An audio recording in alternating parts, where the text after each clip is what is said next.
और कुछ खबरें एंटरटेनमेंट की दुनिया से। मुनफरिद असलूब के शायर जॉन एलिया को दुनिया से रुखसत हुए 21 बरस बीत गए।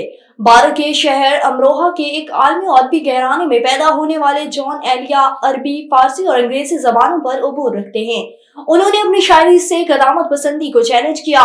इक़्तिदार, शिकन, बागी, तीखा मसाज और हसास तबीयत के मालिक जॉन सिर्फ गजल नहीं कहते थे बल्कि खुद गजल बन जाते थे, यानी जो शेर कहा वैसा ही अंदाज अपना लिया। उर्दू अदब के मुनफरिद शायर जॉन एलिया ने अपनी शायरी से उर्दू अदब को नया रंग दिया और उनकी शायरी और फलसफे की गूंज आज भी जिंदा है।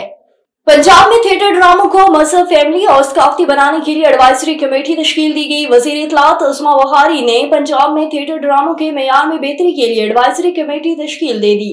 कमेटी की सरबराही सूबाई सेक्रेटरी इत्तलात ताहिर रजा हमदानी करेंगे। एडवाइजरी कमेटी में सीनियर अदाकार सोहेल अहमद, नसीम विकी, नासिर चिन्योटी, सलीम अलबिला, कैसर पिया, इफ्तिहार ठाकुर, माजिद खान शामिल होंगे। थिएटर एडवाइजरी कमेटी 15 दिन में अपने सिफारिशात जमा कराएगी।